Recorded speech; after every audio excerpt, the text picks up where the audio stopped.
Hello bachcho, let's see this question. The question says which of the following complex is anion? And the options are fluoropentamine cobalt 3. Second is trioxalato-ferrate 3. Third is pentacarbonyl iron 0. And fourth is dichlorodiamine platinum 2. So key concept of this question is, key concept क्या है यहाँ पर? IUPAC name of coordination compounds. IUPAC name. तो IUPAC name हम कैसे लिखते हैं generally compounds का? केटायन हम पहले लिखते हैं, देन हम एनायन लिखते हैं. अभी क्या है, हमें आईयूपैक नेम्स गिवन है एंड हमें उसका फॉर्मूला लिखना है, तो रिवर्स आईयूपैक नेम है. तो अगर हम फर्स्ट ऑप्शन डिस्कस करें, पहले फर्स्ट ऑप्शन के अंदर हमें क्या गिवन है? फ्लोरोपेंटाअमीन कोबाल्ट 3. तो इसको हम कैसे लिखेंगे? यहाँ पर अगर हम देखें, सबसे पहले हम क्या लिखते हैं? लिगेंड्स लिखते हैं, देन उसके बाद हम सेंट्रल मेटल एटम लिखते हैं. तो यहाँ पे हमें लिगेंड गिवन है, एक फ्लोरो और एक पेंटाअमीन.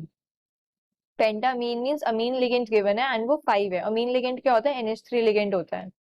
तो ये कैसे लिखेंगे हम?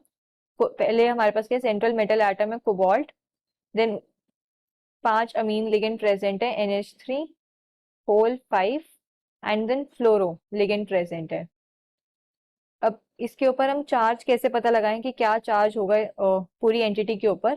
तो उसके लिए हम कैसे कर सकते हैं कि कोबाल्ट की ऑक्सीडेशन स्टेट 3 गिवन है, तो कोबाल्ट है +3, देन NH3 होल 5. अब जो अमीन लिगेंड होता है ये क्या होता है? न्यूट्रल लिगेंड है, तो देयरफॉर ये 0. एंड जो फ्लोरो होता है ये इस पर -1 चार्ज होता है, तो -1. तो +3 -1 ये क्या आ रहा है? +2 आ रहा है. तो एंटिटी के ऊपर, ये जो हमारे पास ये एंटिटी है कोऑर्डिनेशन एंटिटी, इसके ऊपर यहाँ पे क्या होगा? +2 चार्ज होगा, तभी कोबाल्ट की ऑक्सीडेशन स्टेट +3 आ सकती है. तो ये क्या है? हमारे पास केटायन है. This complex is cation. अगर हम सेकेंड ऑप्शन की बात करें, in second option we are given trioxalato ferrate 3.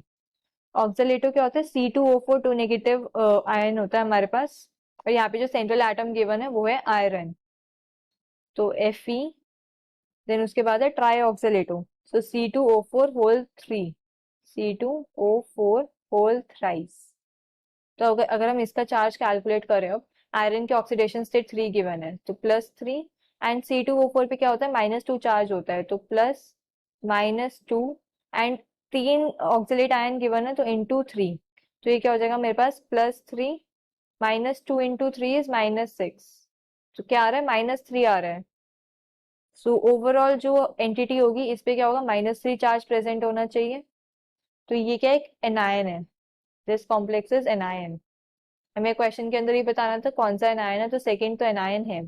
अगर हम थर्ड की बात करें, pentacarbonyl iron 0. Third is pentacarbonyl iron 0.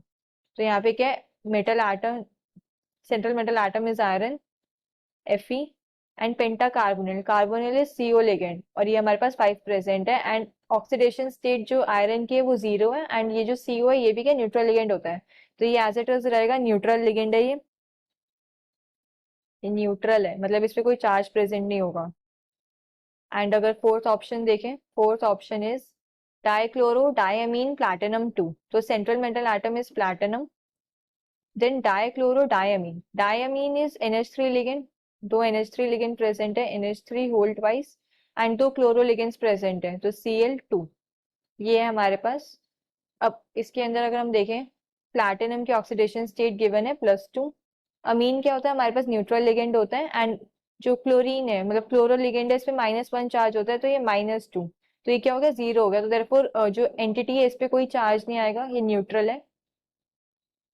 Is neutral. तो अब हमें क्वेश्चन के अंदर ये बताना था कौन सा जो कॉम्प्लेक्स है वो एनायन है. Final answer will be option 2.